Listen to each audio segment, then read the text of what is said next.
Ben, écoutez, l'errance animale, d'une manière générale, sur toute la Réunion, est un fléau. Et bien entendu, le territoire de la Casse-Sud n'y échappe pas. Et pendant tout le long de l'année, nous faisons des actions pour essayer de diminuer l'errance animale. Et pendant les vacances, nous doublons cette action puisque vous savez qu'il y a plus de personnes, il y a plus de pique-niqueurs et notamment sur les sites publics, là où on est aujourd'hui sur le parcours santé de la Pointe, c'est un espace public et donc nous faisons des campagnes de sensibilisation avec des panneaux, avec des visuels et avec distribution de flyers pour dire aux usagers de garder leurs chiens chez eux et surtout lorsqu'ils vont en pique-nique, ne pas laisser les déchets alimentaires sur place puisque ça attire les chiens, ça crée des meutes ensuite. Et quand on parle d'errance animale, c'est plus spectaculaire de parler des chiens parce que c'est ce qu'on voit le plus souvent, mais il ne faut pas oublier aussi que les chats font partie de l'errance animale et que les chats aussi détruisent l'écosystème.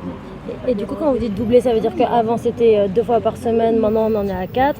Je dis des chiffres au hasard, mais est-ce que vous auriez des données de ce genre? Nous avons des actions de communication normales, mais là, étant donné que ce sont les vacances, eh bien, nous accentuons cette communication, nous accentuons cette sensibilisation, mais sinon, tout au long de l'année, l'action se poursuit. Par exemple, l'action de stérilisation se fait depuis le début du mois de janvier et ça va se terminer au mois de septembre. Nous avons aussi des remontées au niveau des agriculteurs qui souffrent énormément de ces errances animales. Qu'est-ce qui est fait au niveau de la Casse-Sud pour les protéger, ces animaux et cette production? Voilà. Donc en partenariat avec la SEMRE, nous avons une action de ronde au niveau, puisque nous avons des agents qui sont sur le terrain et ces agents vont autour de ces exploitations et si c'est le cas, la SEMRE va mettre en place des cages pour capturer les chiens qui ne peuvent pas être capturés avec le lasso. Aussi, peut-être une dernière question concernant les chiens divagants. Vous avez dit que c'était pas normal que des chiens qui ont des propriétaires se retrouvent dans la rue. Ça veut dire que comment est-ce qu'on fait en fait pour responsabiliser les propriétaires de chiens? Ben oui, effectivement, nous avons un gros problème de chats divagants parce qu'il faut bien séparer. Il y a les chiens errants qui n'ont pas de propriétaire et il y a les chiens divagants, justement, qui sont des chiens qui sont dans la nature mais qui appartiennent à des propriétaires. Donc là, vraiment, si les propriétaires ont un chien, s'ils aiment leurs animaux, eh bien, ils doivent garder leurs animaux chez eux et ne pas les laisser divaguer parce que ça crée les nuisances. Alors là, il y a une action d'éducation, une action de sensibilisation et plus tard, si c'est nécessaire, il faudra une action de répression également parce que ce n'est pas normal que si on prend la peine d'avoir un chien, si on l'aime, on laisse à sa maison, on laisse dans sa cour. C'est important puisque le maire est responsable de la sécurité publique et l'errance animale est une composante de la sécurité de la population. Et vous l'avez rappelé, il y a aussi un problème avec, on parle beaucoup des chiens, problème aussi des chats. Oui, c'est quoi, quels sont les problèmes qui peuvent être générés par les chats?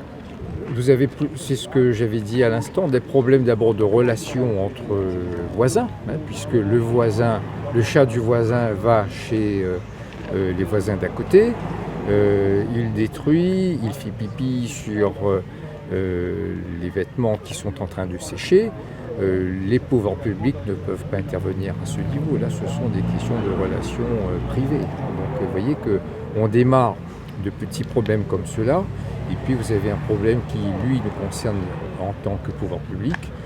C'est un problème d'une part sanitaire et un problème écologique, puisque les chats, c'est beaucoup plus difficile à contrôler leur prolifération. Et ce sont des animaux qui s'attaquent à la biodiversité, beaucoup plus que les chiens. Un chat s'attaque aux oiseaux. Nous sommes en train de protéger les espèces d'oiseaux que nous avons à La Réunion. Et ceux qui attaquent les oiseaux, ce sont d'abord les chats. Et du coup, c'est un problème qu'on a à La Réunion, alors, l'errance des chats? Oui, l'errance des chats, moi-même, je suis concerné. Comment ça? Directement. Personnellement, vous voulez dire? Oui, oui. Et par exemple, au tampon, c'est un problème que vous retrouvez beaucoup? Dans des zones où l'habitat est concentré, vous avez une concentration de chats qui est assez élevée. Il n'y a pas de rats, il y a moins de rats, mais en contrepartie, vous avez beaucoup de chats. Vous avez dit, vous, avec la CASSUD, de lutter contre l'errance animale, mais vous appelez aussi à la responsabilité des propriétaires de ces animaux. Oui, tout à fait. Ça ne peut pas être que l'affaire des pouvoirs publics, c'est l'affaire aussi de chaque personne responsable qui, lorsqu'on a un animal, eh bien, lui traite bien notre animal dans la case. L'animal est un membre de la famille, il faut le traiter tel quel.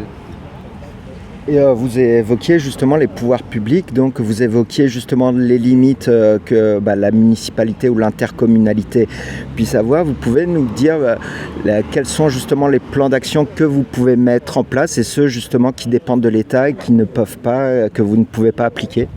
Eh bien, vous avez d'abord des contraintes budgétaires, puisque toutes les actions qu'engagent les collectivités, ce sont des dépenses que la collectivité doit assumer.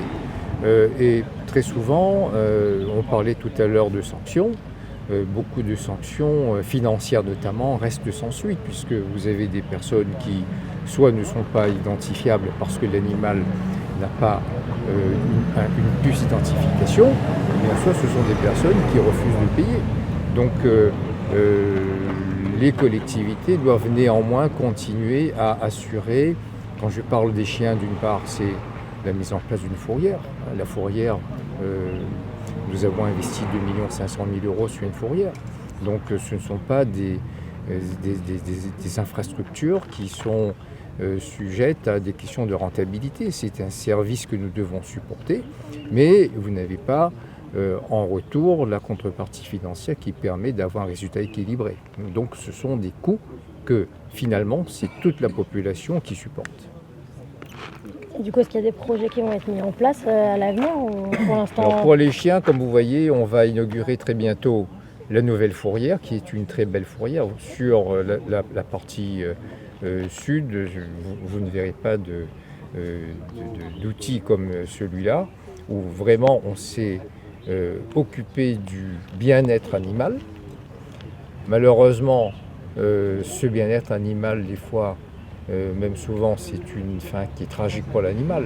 Nous en sommes les premiers désolés, parce que vous voyez des chiens qui, dans le regard, ont de l'amour à donner, mais ne trouvant pas de maître, la société aujourd'hui fait que nous devons euthanasier ces chiens.